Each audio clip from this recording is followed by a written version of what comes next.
वनचरी व्यभिचार दृष्ट्वा कृष्णे क्वचैष परमात्मनिरूढ भावो नन्नीश्वरो भजतो विदुषोऽपि साक्षात् श्रेयस्तनत्य गजराज इवोपयुक्ता। কারা এরা? এই ব্রজের দেবীরা, ব্রজের স্ত্রীরা, ক্ষীমা স্ত্রীয় বনচরী, যারা এই বৃন্দাবনে অজ্ঞ এবং বনবাসী, যাদেরকে একটা মোটা কথায় বললে গঁওয়ার বলা হয়, অশিক্ষিত বলা হয়, মূর্খ বলা হয়। তো উনি বলছেন কারা এরা? এই ব্রজের দেবীরা, ক্ষীমা স্ত্রীয় বনচরী ব্যভিচার দুষ্টা, যারা ব্যভিচার দোষে দুষ্টা হয়েছে। ব্যভিচার মানে পরপতি কৃষ্ণের চিন্তন করছে। পরপতি বলতে নয়, এই কথাই যদি আবার আপনাদের বোঝাতে যাই তো আরো অনেকটা সময় চলে যাবে। এখন আপনারা যারা বুঝছেন তারা রস আস্বাদন করুন। তো উদ্ধব মহাশয় বিচার করছেন কারা এরা? শ্রীকৃষ্ণ চরণে এমন করে নিজেকে ডুবিয়েছেন, এমন করে কৃষ্ণ চিন্তন করছেন। এই চিন্তন, এই ভাব পাওয়ার জন্য বাঞ্ছন্তি যদ ভবভিও মনয়ো বয়ঞ্চ, ব্রহ্মা মহাদেব কামনা করছেন যে কোনদিন যদি এই গোপীদের মতো ভাব লাভ করি, গোপীদের মতো হতে পারি। রাসলীলায় বলা হয়নি, রাসলীলা যখন আরম্ভ হলো, ভগবান মহাদেব এসেছেন, ভগবানের ভক্তগণের মধ্যে শ্রেষ্ঠ তিনি এসেছেন, আমি প্রভুর লীলা দর্শন করব। কত মঙ্গলময় রাসলীলা। রাসলীলা সম্বন্ধে মানুষে কত কি বলে, সেইখানে অনুনয় বিনয় করে মহাদেব এসেছেন। মহাদেবকে বললেন, সখীরা বললেন এইভাবে পুরুষ রূপে তুমি রাসলীলার দর্শন করতে পারবে না, তোমাকে গোপী রূপে গোপী বেশ ধারণ করতে হবে, তবেই তুমি রাসলীলার যজ্ঞ হবে। ভগবান মহাদেব বললেন বেশ, তাহলে আপনারা তাই করুন। ভগবান শিবকে, মহাদেবকে, বৈষ্ণব শ্রেষ্ঠ, বৈষ্ণব চূড়ামণি, বৈষ্ণব চূড়ামণি শিবকে কৃপা করবার ক্ষমতা যাদের আছে তাদের নাম গোপী, তারা গোপী, তারা কৃষ্ণ প্রেয়সী। তাদেরকে লোকে কি নিন্দা করবে? তাদেরকে নিন্দা করবার যোগ্যতা কারুর আছে? সৃষ্টিকর্তা ব্রহ্মাই যার চরণধুলি পাওয়ার জন্য লালায়িত হয়। উদ্ধব বলছেন বাঞ্ছন্তি যদ ভবভিও, ব্রহ্মাও কামনা করে, শিব কামনা করে এবং সমস্ত মুনি ঋষিরাও কামনা করছেন। সেই এই ব্রজগোপীরা তাদের চরণধুলি পাওয়ার জন্য উদ্ধব লালায়িত। উদ্ধব কি বলছেন জানেন? হে করুণাময়ী, হে ব্রজদেবীরা, আমি তোমাদের চরণের ধুলো যাতে হতে পারি তোমরা আমায় কৃপা করো, আমাকে তোমাদের চরণে স্থান দাও, তোমাদের চরণতলে আমাকে কোনো এক ঘাস হয়ে জন্ম দাও, আমি যেন এই ব্রজমণ্ডলে ঘাস হয়ে জন্মাতে পারি, আমি যেন এই ব্রজমণ্ডলে কোনো বৃক্ষরূপে জন্মাতে পারি। বলছেন বৃক্ষরূপে যদি জন্ম না হয় তাহলে কোনো ঝাড়ি রূপে, ঝাড়ি জানেন আপনারা? ঝাড়ি মানে বৃক্ষ, মানে অনেক বড় যেটা হয় সেটাকে বৃক্ষ। আর যেগুলো মোটামুটি একটা 6 ফুট 7 ফুট পর্যন্ত বা 8-10 ফুটের বেশি হবে না, কোনো মতেই হবে না, এগুলোকে ঝাড়ি বলে। তো ঝাড়ির বাস্তবিক স্বরূপ যেটা, সেটা হলো 6-7 ফুটের মধ্যে একটা ছোট্ট বৃক্ষ। যেমন আমরা এই যে ফুলটা আপনারা দেখছেন, এই পুষ্পটাও এর যে গাছ, এই গাছটা কত বড় হয়, এটাকেও এক প্রকারের ঝাড়ি রূপে বলা হয়। আপনারা চিনতে পারছেন?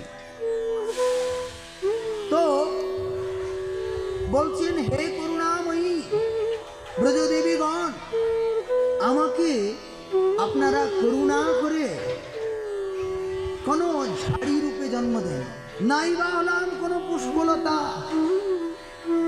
যদি হয় সম্ভব তাহলে কোনো পুষ্পলতা করে দিন। পুষ্পলতা হয়ে যদি জন্মায় তাহলে তোমাদের চরণ ধুলিও পাবো এবং তোমাদের চরণ কমলে স্পর্শ পাবো, তোমাদের চরণ কমলে সমর্পিত হয়ে আমি ধন্য হব। যদি তা না হয় তাহলে করুণাময়ীরা করুণা করো, যেন আমি কোনো কাঁটার বৃক্ষ হয়েও জন্ম নিতে পারি।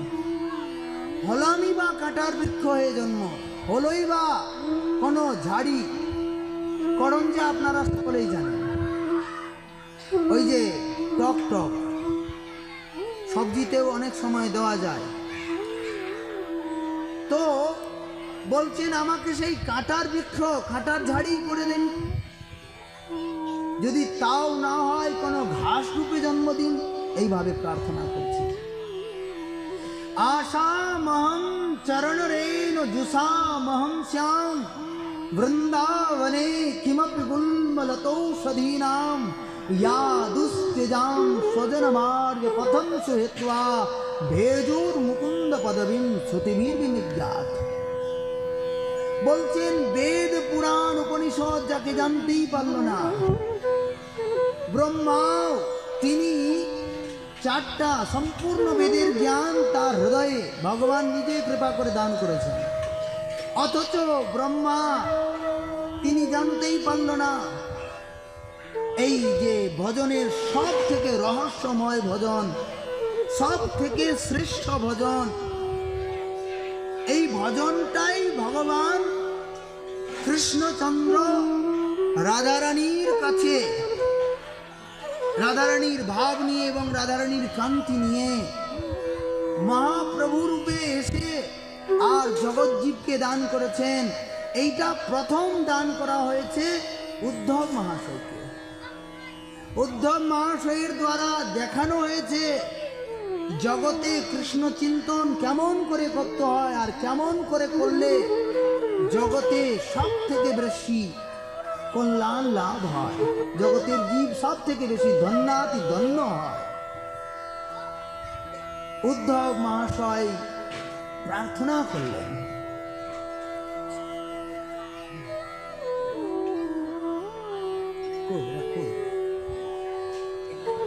এই রকম করে এই ব্রজমণ্ডলীর দিব্য শোভা, এইখানে দিব্য শোভা,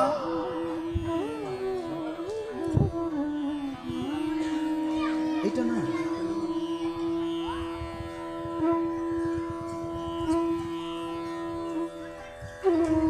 এই বৃন্দাবনের দিব্য শোভা, বৃন্দাবনে বৃন্দাবনপতি শ্রীকৃষ্ণ চন্দ্রের চিন্তন উদ্ধব মহাশয়কে দিয়েই প্রকাশ করেছে। দেবর্ষিপাদ নারদ এইরকম করে একবার হয়েছে কি, এই যখন কৃষ্ণের সঙ্গে রুক্মিণী আদির বিবাহ হয়েছে সেই সময়ের কথা, তো কৃষ্ণ বারংবার দ্বারকায় বসে আছেন, তার প্রেয়সীগণের নিকটে বসে আছেন, অথচ মহিষীগণের নিকটে বসে গোপীদের ব্রজবাসীদের মহিমা গান করছেন। তো নারদ তিনিও ভক্ত এবং রুক্মিণী আদি তারাও ভক্ত। তো নারদের একটু মনে হচ্ছে যে কেন ব্রজবাসীদের নামই সবসময় করতে হবে, কেন কেন রুক্মিণীদের নাম করা যায় না, নারদ আদি ভক্তদের নাম করা যায় না? ওরাই সব থেকে শ্রেষ্ঠ ভক্ত, ওদের মতো ভক্ত হয় না? তো নারদের মনেও কষ্ট লেগেছে, শুনবেন ধ্যান দিয়ে, ব্রজবাসীরা কেন শ্রেষ্ঠ। নারদ করেছেন কি, রুক্মিণী মা, সত্যভামা মা, এনাদেরকে সকলকে লাগিয়ে দিয়েছেন। আচ্ছা মা, আপনারাই বলুন, প্রভু যে সব সময় এই ব্রজবাসী গোপী গোপী গোপী গোপী করতে থাকে, তো গোপীদের মধ্যে কি এমন আছে যে গোপীদের কথা এত চিন্তন করতে হয়? আপনাদের মধ্যে কি এমন নাই যে আপনাদের কাছে থেকেও আর গোপীদের ভজন করছেন? কি কারণ? তো সত্যভামা তো একবারে রেগে, হ্যাঁ এই কথা তুমি ঠিক বলেছ নারদ।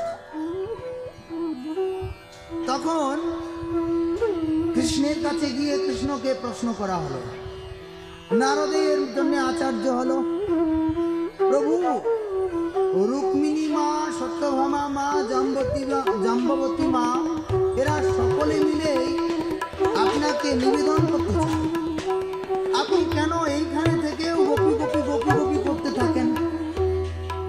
বলে উদ্ধব, আজকে আর কথা বলো না বাবা, আমার মাথাটা ব্যথা করছে, এত ব্যথা করছে আমি কথা বলবার অবস্থায় নাই। কথা বলবার অবস্থায় নাই বলে অসুস্থ? হ্যাঁ অসুস্থ। তো নারদ একটু হাসলেন। ভগবান কৃষ্ণচন্দ্র নারদকে শাসন করে দিলেন, আমার মাথা ব্যথা করছে, তুমি আমাকে দেখে আমার এই ব্যথা শুনে হাসছো? উদ্ধব এই নারদ বলছে, না না প্রভু ভুল হয়ে গেছে, সরি সরি করে দিয়েছে। কেন?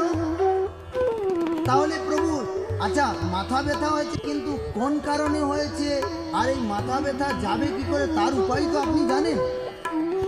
বলে হ্যাঁ জানি।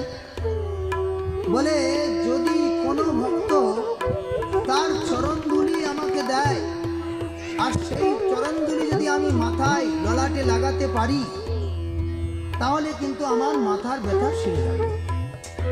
ও তাই? দেবর্ষি নারদ বললে আমিও তো ভক্ত। সঙ্গে সঙ্গে এই ভাবছেন যে ভক্ত হলে হবে কি, আমি ভক্ত, ভক্ত হয়ে ভগবানকে আমার চরণধুলি কি করে দিতে পারি? যদি আমার চরণধুলি কোনো ক্রমে ভুলবশত ভগবানের অঙ্গে লাগে, তাহলে অনন্তকাল আমাকে নরক ভোগ করতে হবে। ওইখানে দেবর্ষি পাদ নারদ বলে, না বাবা আমি পারবো না, আমার দ্বারা হবে না।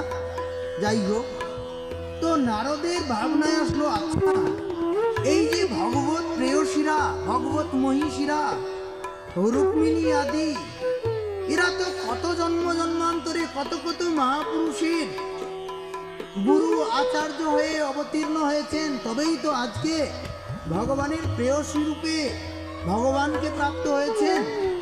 সবচেয়ে শ্রেষ্ঠ ভক্ত যদি বলা হয় এই রুক্মিণী সত্যভামা আদি হবে। আচ্ছা রুক্মিণী মার কাছে যাক।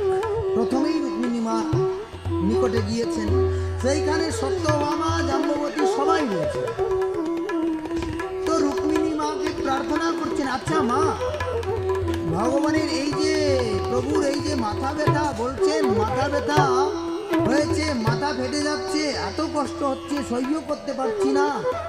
ভগবান তখন বরং আরো বেশি অভিনয় করছেন, করে আর থাকতে পারছি না, কপালটা ফেটে গেল, মাথাটা ফেটে গেল, কত কি। তো রুক্মিণী মাকে যখন বলেছেন, রুক্মিণী বলে, নারদ তোমার কি মাথা খারাপ হয়েছে? আমাদের প্রভু, তাকে আমরা, আমাদের স্বামী, তাকে আমরা আমাদের চরণধুলি দেব, অনন্তকাল আমরা নরক ভোগ করব? আচ্ছা মা তাহলে ভুল হয়ে গেছে, আর বলবো না, কোনদিন বলবো না। তো নারদ তখন সর্বত্র ভ্রমণ করলেন ঋষি মুনিদের আশ্রমে। ঋষি মুনিদের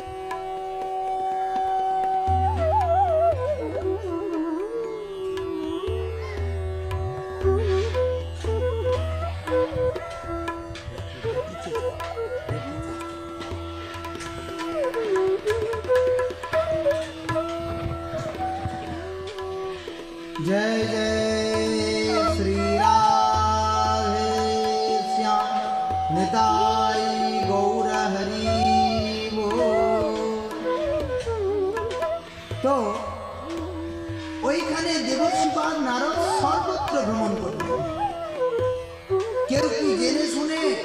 আগুনের মধ্যে হাত দেবে, আগুনের মধ্যে লাফিয়ে নিজের প্রাণকে উৎসর্গ করবে?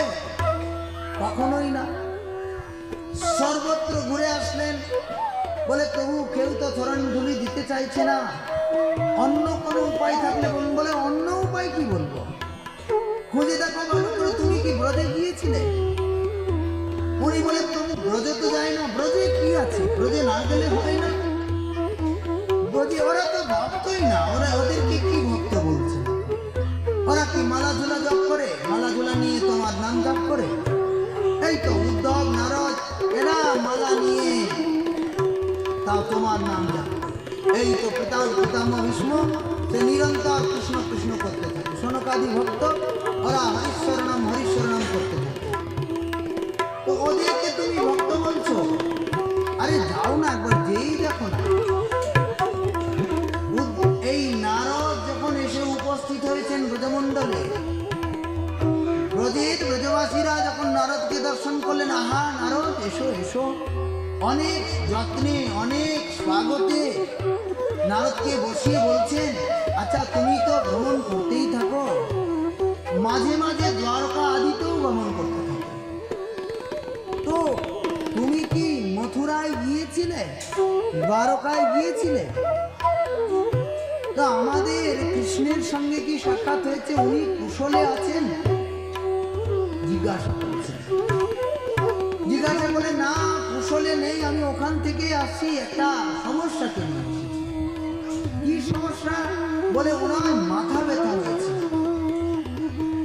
ওই মাথা ব্যথা সারবে কিসে? বলে কোনো ভক্ত যদি চরণ ধুলি দেয়।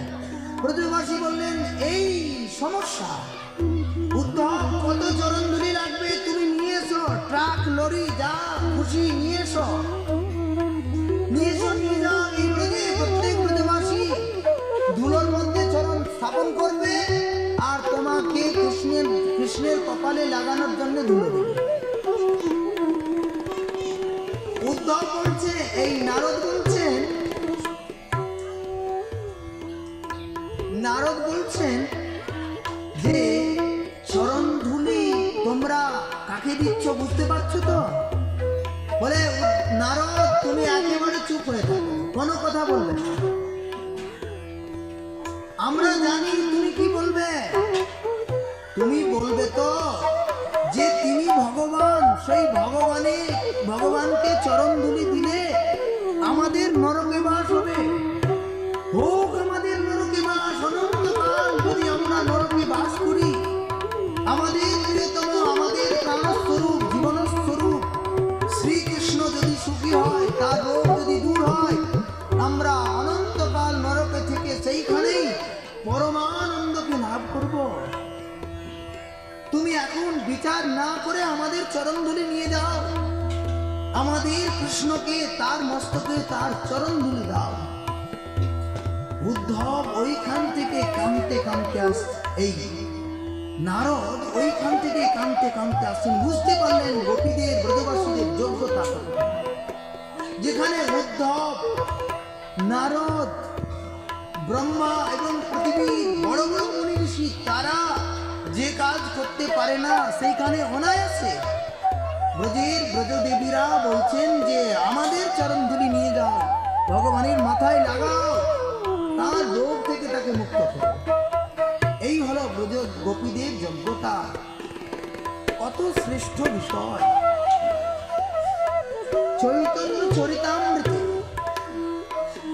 যেখানে মহাপ্রভুর অবতার লীলাকে, অবতার চরিত্রকে বর্ণনা করা হয়েছে, মহাপ্রভু কেন মহাপ্রভু রূপে অবতরিত হলেন, সেই কথা বলতে গিয়ে তিনটি তত্ত্ব, তিনটি কারণে মহাপ্রভু রূপে কৃষ্ণচন্দ্রকে আসতে হয়েছে।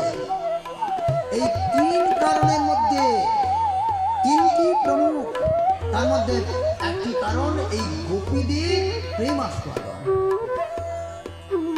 রাধারানী কিরকম করে গোবিন্দকে প্রীতি করতেন, ভালোবাসতেন, তাকে সুখ দিতেন, সেই সুখে যতটা আনন্দ, কৃষ্ণকে ভালোবেসে রাধারানী সুখ পাচ্ছেন। শুনে রাখুন, কৃষ্ণকে ভালোবেসে রাধারানী সুখ পাচ্ছেন, কিন্তু কৃষ্ণ রাধারানীকে ভালোবেসে সুখ পাচ্ছেন, উভয়ের প্রীতিটা সমান। অথচ কৃষ্ণচন্দ্রের যতটা সুখ হচ্ছে তার থেকে কোটি গুণ অধিক রাধারানীর সুখ হচ্ছে। এই রাধারানীর সুখ আস্বাদন করার এই যে পদ্ধতি, আমি ভগবান হয়েও রাধারানীর মতো সুখ পাচ্ছি না কেন, সেই সুখ আমাকে পেতে হবে। শ্রীকৃষ্ণচন্দ্রের মুখারবিন্দের যে শোভা, কৃষ্ণ মাধুর্য, এটাকে বলে। তো কৃষ্ণচন্দ্রের মুখারবিন্দের সর্ব অঙ্গের সমস্ত অবয়বের যে সৌন্দর্য মাধুর্য, তার মধ্যে যে মাদকতা, সেইখানে রাধারানী যতটা সুখ পায়, শ্রীকৃষ্ণচন্দ্র বলছেন আমার মাধুর্য নাহি বাড়িতে অবকাশে, এদর্পণ আগে নব নবরূপে ভাসে। শ্রীকৃষ্ণচন্দ্র বলছেন আমার মাধুর্য, আমার শোভা, আমার সৌন্দর্য সমস্ত জগৎ অনন্ত কোটি ব্রহ্মাণ্ডে ব্যাপিত হয়ে আছে, কিন্তু সেই আমার সৌন্দর্য, আমার মাধুর্য, সেই প্রেম দ্বারে নিত্য রাধিকায় কলি, আমার মাধুর্যামৃত আস্বাদে সকলি। রাধারানী শ্রীকৃষ্ণের মাধুর্যামৃত একাই সব আস্বাদন করছেন। রাধারানী যে জাতীয় কৃষ্ণ মাধুর্যকে আস্বাদন করছেন, কৃষ্ণের রূপ সুধাকে আস্বাদন করছেন, এইরকম আর কেউ কোনোদিন পারে না, হয় নাই, তার মধ্যে এই সামর্থ্যই নাই। তো এই রাধারানী যেমন করে কৃষ্ণ শোভা, কৃষ্ণ মাধুর্যকে আস্বাদন করেন, সেই মাধুর্য আস্বাদন করবার জন্য কৃষ্ণচন্দ্র লোভী হয়েছেন। শাস্ত্র বলছেন, চৈতন্য চরিতামৃতকার বলছেন, এ মাধুর্যামৃত সদা যেই পান করে, তৃষ্ণা শান্তি নহে, তৃষ্ণা বাড়ে নিরন্তরে। কৃষ্ণের মুখারবিন্দের শোভা যিনি দর্শন করেছেন, যার পুণ্য পুঞ্জ ফলে সে মুখ দর্শন মিলে, দুই আঁখি কি করিবে পানে। যদি কেউ কোনদিন শ্রীকৃষ্ণকে দর্শন করেছেন, করতে পেরেছেন, তো দর্শন করে তিনি অতৃপ্ত হয়ে যান, বলে দুই চোখ দিয়ে কি কৃষ্ণ মাধুর্য দর্শন করা যায়? দ্বিগুণ বাড়ে তৃষ্ণালোক, পিতে নারে মনে কম। যতটা সুখ পাচ্ছে চোখে, ততটাই আরো বেশি দুঃখ হচ্ছে, কারণ আমি কৃষ্ণ মাধুর্য পূর্ণরূপে আস্বাদন করতে পারছি না। এই দুটো আঁখ দিয়ে, দুটো চোখ দিয়ে, দুই নেত্র দিয়ে কৃষ্ণ মাধুর্য, কৃষ্ণ শোভা আস্বাদন করা যায় না। এই রকম করে কৃষ্ণ মাধুর্য, কৃষ্ণ শোভা দর্শন করবার রাধারানী একমাত্র অধিকারী। রাধারানী যেমন করে কৃষ্ণের শোভা, কৃষ্ণের মাধুর্যকে দর্শন করেন, এমন আর কেউ করে না। কারণ কি? ওই যে বললেন, এদর কোনো আগে নব নবরূপে ভাসে। শ্রীকৃষ্ণচন্দ্রের দর্শন করছেন রাধারানী, দর্শন করতে করতে ডুবে যাচ্ছেন, আর প্রতিক্ষণ কৃষ্ণের রূপটা নবীন নবীন নবীন বলে মনে হচ্ছে, অদ্ভুত অদ্ভুত বলে। এই কৃষ্ণচন্দ্র, এই প্রাণনাথকে আমি দেখিনি, দর্শন করিনি কখনো, এইরকম ভাব। এইভাবে শ্রী রাধারানীর যে সুখ,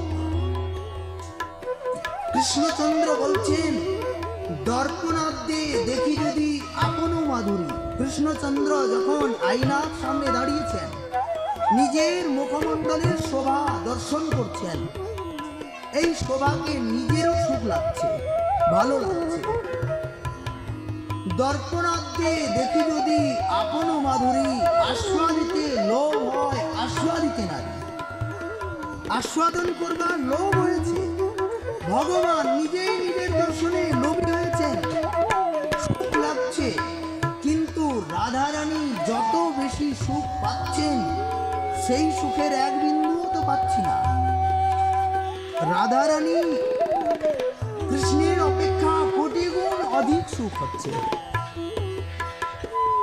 তাই কৃষ্ণচন্দ্র বলছেন, রাধিকার রূপ হইতে তবে মন ভার।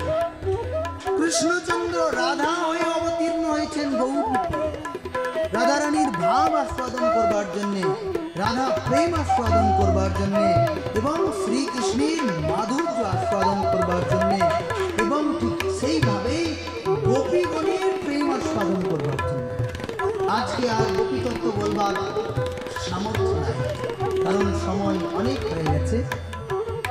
এই রকম করে কৃষ্ণ মাধুর্য, কৃষ্ণ শোভা, আর এই রকম করে ব্রজের ব্রজদেবীদের উৎকর্ষতা, চরমতা, পরাকাষ্ঠা, কৃষ্ণ ভক্তদের মধ্যে, কৃষ্ণ ভক্তগণের মধ্যে এই রকম অতুলনীয় আর অপ্রমেয়, এদের মতো অপ্রমাণ, মানে এদের সমান, এদের যোগ্য, এদের মতো আর কেউ হয় না। এই ব্রজমণ্ডলে শ্রীকৃষ্ণচন্দ্রের আমরা একটা ভজন দ্বারা তার ভাব একটু আস্বাদন করব।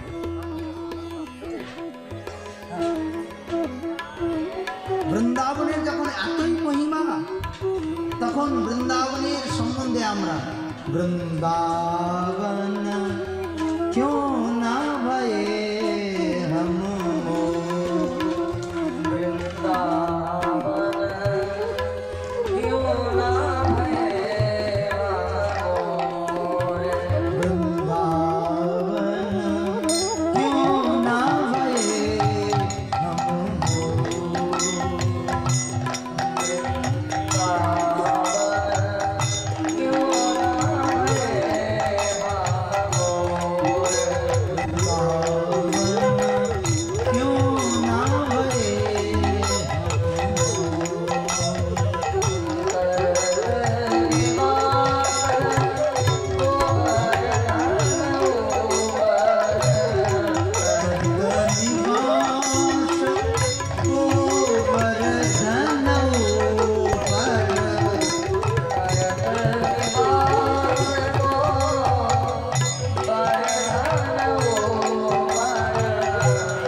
মহিমা, বৃন্দাবনে বৃন্দাবন চন্দ্র, বৃন্দাবনে রাধারানীর এত কৃপা, সেই কৃপা যেখানে এতভাবে বর্ষিত হচ্ছে, সেই বৃন্দাবনে আমরা বৃন্দাবনের মৌন হয়ে, মৌনী হয়ে জন্ম পাইনি কেন?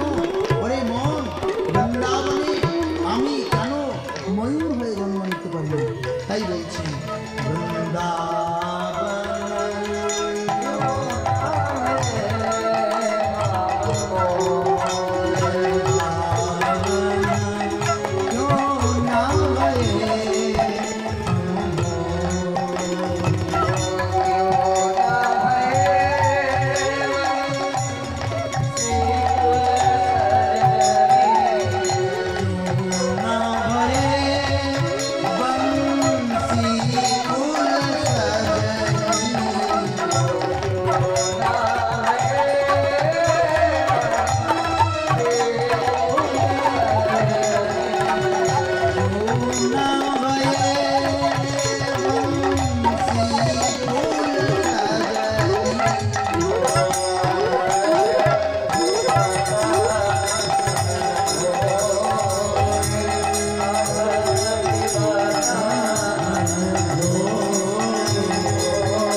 নিতাই গৌর হরি বল।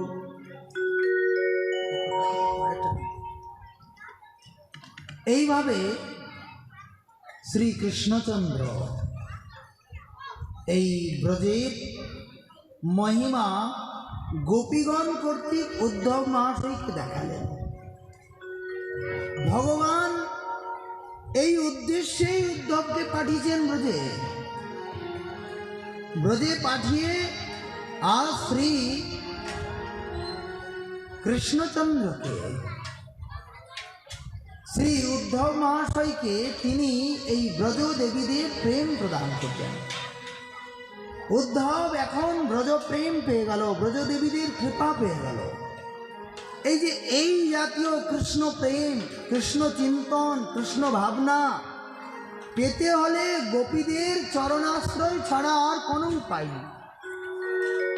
গোপীদের কাছে আসতেই হবে।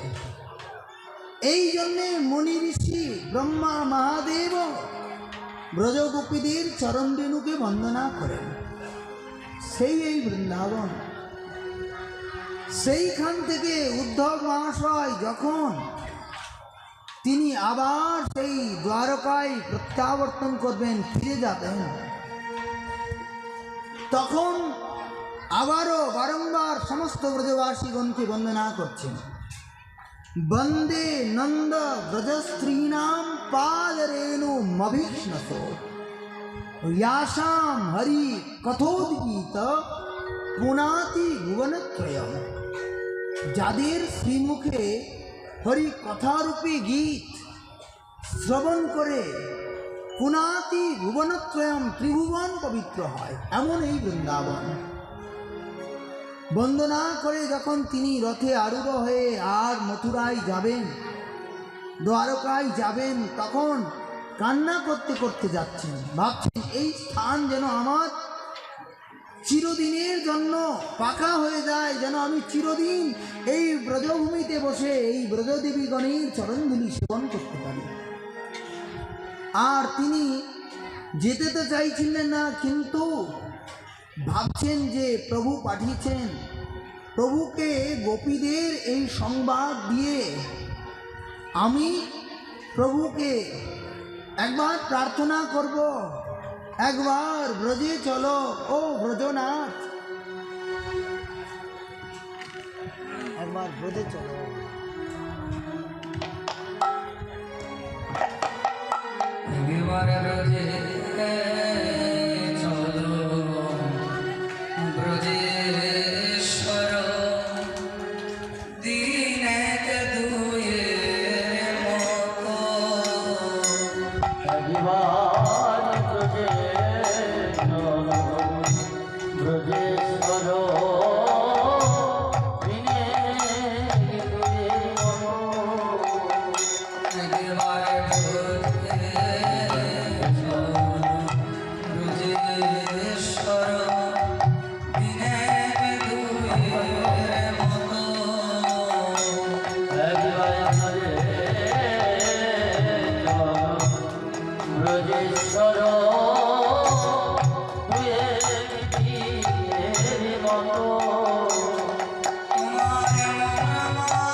ভাব নিয়ে কান্না করতে করতে যখন রথে আরূঢ় হয়ে আসবেন মথুরায় ফিরে, উদ্ধব মহাশয়কে তখন ব্রজের দেবীরা তারা পত্র লিখে দিলেন। প্রত্যেকেই নিজের নিজের নাম লিখে লিখে প্রত্যেকের এক একটা পত্র, অনেকগুলো পত্র নিয়ে আর শ্রী উদ্ধব মহাশয় এই মথুরায় এসে কান্না করছেন আর প্রভুকে প্রার্থনা করলেন, হে করুণাময়, তুমি কিভাবে এইখানে আছো এখনো? হে করুণা সিন্ধু, সেই ভক্তরা কেমন ভাবে তোমায় প্রীতি করে, কেমন করে তোমার চিন্তন করে? হে ব্রজনাথ, হে ব্রজবল্লভ, হে কৃষ্ণচন্দ্র, আমি তোমার সেই ব্রজের ভাবে আমি তোমাকে পেতে চাই, সেই স্থানটি যেন আমার কামনা হয়। এই রকম মনে মনে শ্রীকৃষ্ণচন্দ্রকে প্রার্থনা করলেন এবং প্রকাশ্যে বলছেন, প্রভু আপনি কিভাবে আছেন? আপনি কান্না করছেন দেখে আমার আশ্চর্য লেগেছে তখন, কিন্তু আজকে আমার মনে হয় যে আপনি আছেন কি করে, আপনি অবস্থান করছেন কি করে। এই রকম করে এই গোপী উদ্ধব প্রসঙ্গকে বর্ণনা করলেন। বলিয়ে শ্রী রাধা রানী কি জয়, श्री उद्धव जी महाराज की जय, सब ब्रजवासीन की जय, जय जय श्री राधे श्याम, बोलिए ब्रजमंडल धाम की जय। আর তারপরেই ওই যে কংসকে বধ করলেন ভগবান, বধ করেছে বলে কংসের শ্বশুর মানে কংসের স্ত্রী, তিনি তার পিতা ছিলেন জরাসন্ধ। এই জরাসন্ধকে সেই সংবাদ জানানো হয়েছে। জরাসন্ধ মনে করছেন সাধারণ কৃষ্ণ আমার জামাতাকে আমার কন্যার বৈধব্যের কারণ, আমি আর ওই দ্বারকাপুরীকে রাখবো না, ধ্বংস করে দেব। সেই বিশাল সেনা নিয়ে বারে বারে একের পর এক আর সেই তুমুল যুদ্ধ। সেইখানে কাল যৌবন জরাসন্ধ অনেকবার এই সেনা নিয়ে এসেছেন আর তাদেরকে শ্রীকৃষ্ণচন্দ্র হারিয়েছেন। সেইখানে কাল যৌবনকে পাঠিয়েছেন। কাল যৌবন আসলে ভগবান পলায়ন করলেন, যেখানে মুচুকুন্দ গুফার মধ্যে প্রবিষ্ট হয়ে শয়ন করছিলেন, তিনি সেইখানে গিয়ে উপস্থিত হয়েছেন। মুচুকুন্দ দেবতাদের যুদ্ধে গিয়ে যুদ্ধ করেছেন, সেইখান থেকে যুদ্ধ পূর্ণ করে অসুরদের পরাস্ত করে যখন দেবতাদেরকে জয় প্রদান করে তিনি ফিরছেন, তখন তিনি দেখলেন তার কালের আয়ু খুব কম। তো তাই তিনি দেখলেন, আর এইদিকে নরলোকে কালের প্রতি এইখানের কালের স্রোত আর সেইখানের কালের স্রোত অনেক বেশি কম। তো সেইখানে তার কেহই বেঁচে নেই, কি করবেন? তাই গুফার মধ্যে গিয়ে বলে, প্রভু আমি যুদ্ধ করে পরিশ্রান্ত হয়ে গেছি, আমি ঘুমোবো একটু, আমার ঘুমে যেন কোনো বাধা ব্যাঘাত না হয়। তো তিনি ঘুমিয়ে আছেন, যদি কেউ আমায় জাগায় তাহলে আমার ঘুম ভাঙানোর দায়ে, সেই অপরাধে আমি তখন তাকে ক্রোধ ভরে দেখলেই যেন সে ভস্মীভূত হয়ে যায়। ভগবান কৃষ্ণচন্দ্র সেই গুফায় প্রবেশ করে যেখানে মুচুকুন্দ শয়ন করে আছেন, সেইখানে গিয়ে কৃষ্ণের নিজের চাদরটা তাকে পরিয়ে দিয়েছেন। এইবার কাল যৌবন এসে কৃষ্ণ মনে করে আর তাকে পদাঘাত করছে, কয়েকটা পদাঘাত করেছে জোরে জোরে। ঘুমন্ত মানুষ, ঘুমন্ত ব্যক্তি, সে উঠে দেখেছে, কে রে, কার এত দুঃসাহস মুচুকুন্দের ঘুম ভাঙিয়ে দেয়। যেই উঠেছেন তার ক্রোধ ভরা দৃষ্টি একেবারে ভস্মীভূত হয়ে গেল, কাল যৌবন শেষ। পরে ভগবান রণছড় হলেন, যুদ্ধক্ষেত্র ছেড়ে পলায়ন করবেন, দ্বারকায় গিয়ে অবস্থান করছেন সেই সময়। তারপরেই উনি ওইখানে বিদর্ভ দেশের রাজা মহারাজ ভীষ্ম, তার একমাত্র কন্যা, 5 জন পুত্র, রুক্মী, রুক্মাঙ্গদ, রুক্মহত, রুক্মবাহু, রুক্মিরথ, এই 5টি পুত্র, একটি মাত্র কন্যা রুক্মিণী, সাক্ষাৎ লক্ষ্মী স্বরূপা। সকলেই বিদর্ভপুরবাসী তারা এই রুক্মিণীর কথা শুনেছেন। তার মতো রূপসী প্রেয়সী আর কেউ হয় না। ভগবত প্রিয়া লক্ষ্মী দেবী রুক্মিণী রূপে জন্মগ্রহণ করেছেন, ভীষ্মক মহারাজের কন্যা রূপে। এইদিকে শ্রীকৃষ্ণ এই রুক্মিণী মার দিব্য গুণের কথা শুনেছেন, আর রুক্মিণীও কৃষ্ণের বহু গুণের কথা শুনেছেন। এত কৃষ্ণের কথা শুনেছেন, বাল্যকাল থেকে কৃষ্ণ কথা শুনতে শুনতেই রুক্মিণী বড় হয়েছে। তো ভাবে মনে এবং সর্বতভাবে রুক্মিণী দেবী তিনি কৃষ্ণচন্দ্রকেই পতিরূপে বরণ করে ফেলেছেন, স্বামী রূপে, মনে মনে। যেই বিদর্ভ দেশে আসে সেই সময় সর্বত্র কৃষ্ণ কথা, সকলেই কৃষ্ণের গুণগান করে। তো রুক্মিণী দেবী মনে মনে কৃষ্ণ কথা শুনে কৃষ্ণকে এত ভালোবেসে ফেলেছেন, কৃষ্ণের চরণ কমলে তিনি দাসী রূপে নিজেকে স্বীকার করে নিয়েছেন। সেই রুক্মিণী দেবীর সঙ্গে কৃষ্ণের বলে রাক্ষসী বিধানে, রাক্ষসী বিধিতে ভগবান কৃষ্ণচন্দ্র রুক্মিণী মাকে বিবাহ করেছেন। সুখদেব ভগবান জানালেন, বললেন। তখন পরীক্ষিত মহারাজ বলছেন, গুরুদেব, ভগবান তিনি রুক্মিণী মার সঙ্গে রাক্ষসী বিধিতে বিবাহ করলেন, এইটা আমার কেমন যেন একটু বিস্তর শুনতে ইচ্ছা হয়। কৃষ্ণ কথা বলছেন, কৃষ্ণ কথা যে অতিশয় মধুর, ব্রহ্মণ কৃষ্ণ কথা পুণ্যা মধ্যি লোক মলাপহা। যারা কৃষ্ণ কথা শ্রবণ করেন সুতজ্ঞ নিত্য